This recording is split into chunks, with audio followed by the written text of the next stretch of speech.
വ്യക്തിപരമായ വളർച്ചയ്ക്കും സമൂഹത്തിൽ നിലയും വിലയും ലഭിക്കുന്നതിനും ആത്മനിയന്ത്രണം നിർണായകമാണെന്ന് ചാണക്യനീതിയിലൂടെ ചാണക്യൻ പറയുന്നു. ആഗ്രഹങ്ങളും പ്രേരണകളും നിയന്ത്രിക്കാൻ കഴിയുന്നതിലൂടെ വ്യക്തികൾക്ക് സമപ്രായക്കാരിൽ നിന്നും നേതാക്കളിൽ നിന്നും ഒരുപോലെ പ്രശംസ നേടാനാകും. ഈ രണ്ട് ഗുണങ്ങളും ഒരു വ്യക്തിയെ മറ്റുള്ളവരുടെ ഇഷ്ടവും സ്നേഹവും ബഹുമാനവും നേടാൻ സഹായിക്കുന്നത് എങ്ങനെയാണെന്ന് നോക്കാം. ഇതിൽ ചാണക്യൻ നിർദ്ദേശിക്കുന്ന ആദ്യത്തെ കാര്യം വിനയം ഒരു ശക്തി തന്നെയാണെന്ന് അദ്ദേഹം പറയുന്നു.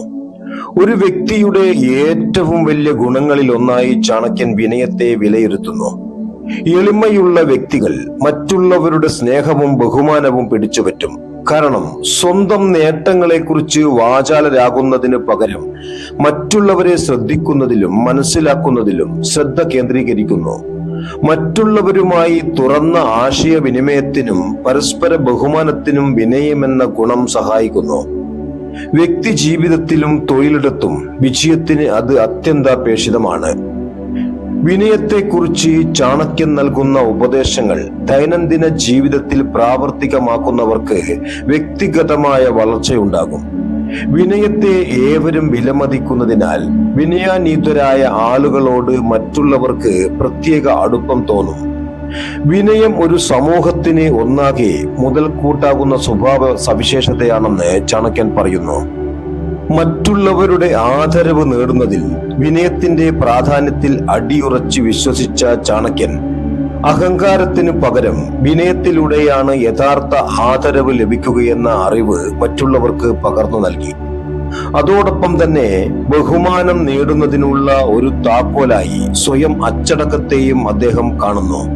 സ്വയം അച്ചടക്കം എന്നത് സ്വന്തം പ്രവർത്തനങ്ങളെയും വികാരങ്ങളെയും നിയന്ത്രിക്കാനുള്ള കഴിവാണ്. ഇത്തരത്തിലുള്ള ആത്മനിയന്ത്രണവും അച്ചടക്കവും മികച്ച തീരുമാനമെടുക്കുന്നതിലേക്ക് ഒരു വ്യക്തിയെ നയിക്കുമെന്ന് ചാണക്യൻ വിശ്വസിക്കുന്നു.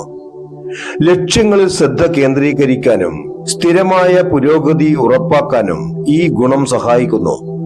വ്യക്തിപരമായ നേട്ടങ്ങൾക്ക് മാത്രമല്ല, സമൂഹത്തിന്റെ സ്വീകാര്യതയും ആദരവും നേടുന്നതിലും അച്ചടക്കം ഒരു വ്യക്തിക്ക് മുതൽക്കൂട്ടാകും. സ്വയം അച്ചടക്കം പ്രകടിപ്പിക്കുന്നവരെ മറ്റുള്ളവർ ബഹുമാനിക്കുമെന്ന് ചാണക്യൻ പറയുന്നു. പ്രകോപനപരമായ സാഹചര്യങ്ങളിലും മറ്റുള്ളവരോടുള്ള പ്രതികരണങ്ങൾ നിയന്ത്രിക്കുന്നതിലൂടെ അച്ചടക്കമുള്ള വ്യക്തികൾ മറ്റുള്ളവരുടെ വിശ്വാസവും പ്രശംസയും നേടുന്നു. അത് നേതൃത്വപരമായ റോളുകൾക്ക് അത്യന്താപേക്ഷിതമാണ്. വ്യക്തമായ ലക്ഷ്യങ്ങൾ സജ്ജീകരിക്കുന്നതും ഘടനാപരമായ ദിനചര്യകൾ സൃഷ്ടിക്കുന്നതും സ്വയം നിയന്ത്രണമെന്ന ശീലം വളർത്തിയെടുക്കുന്നതിന് അത്യാവശ്യമാണ്. സ്വന്തം പ്രവർത്തനങ്ങളെയും അതിന്റെ ഫലങ്ങളുടെയും കുറിച്ചുള്ള പതിവ് വിലയിരുത്താൻ ഈ സ്വഭാവത്തെ കൂടുതൽ ശക്തിപ്പെടുത്തും. കാലക്രമേണ ഈ രീതികൾ അച്ചടക്കമുള്ള ജീവിത ശൈലിയിലേക്ക് നയിക്കുന്നു. ഭാരതീയ തത്വചിന്തകനും പണ്ഡിതനുമായ ചാണക്യൻ ജീവിത വിജയത്തിന്റെ എല്ലാ വശങ്ങളെക്കുറിച്ചും അദ്ദേഹത്തിന്റെ പുസ്തകങ്ങളിൽ പറയുന്നുണ്ട്. മറ്റുള്ളവർ തന്നെ ബഹുമാനിക്കണമെന്നും ആദരിക്കണമെന്നും എല്ലാ വ്യക്തികളും ആഗ്രഹിക്കില്ലെങ്കിലും എല്ലാവർക്കും തന്നിൽ മതിപ്പും തന്നോട് താല്പര്യവും ഇഷ്ടവും തോന്നണമെന്ന് എല്ലാവരും ആഗ്രഹിക്കാറുണ്ട്. അത് ഒരു വ്യക്തി എന്ന നിലയിലുള്ള അവരുടെ വിജയമാണ്. ഇതേക്കുറിച്ചുള്ള അറിവുകളും ഉപദേശങ്ങളും ചാണക്യനീതിയിൽ കാണാം. ഇതിനായി രണ്ട് പ്രധാന വഴികളാണ് ചാണക്യൻ ചൂണ്ടിക്കാട്ടുന്നത്. ഒന്ന് വിനയത്തിലൂടെ, മറ്റൊന്ന് സ്വയം അച്ചടക്കത്തിലൂടെ.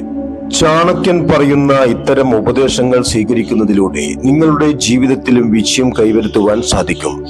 നിങ്ങൾക്ക് ഈ വീഡിയോ ഉപകാരപ്രദമായെങ്കിൽ ഇപ്പോൾ തന്നെ സബ്സ്ക്രൈബ് ചെയ്യുക. ഇഷ്ടമായ ലൈക്കും കമന്റും ഷെയറും ചെയ്യുക. നിങ്ങൾ ഈ വീഡിയോ കണ്ടതിന് നന്ദി. സർവ ആയുരാരോഗ്യ സൗഖ്യവും സമ്പത്തും സമ്പൽ സമൃദ്ധിയും തന്ന് സർവശക്തൻ നിങ്ങളെയും അനുഗ്രഹിക്കട്ടെ.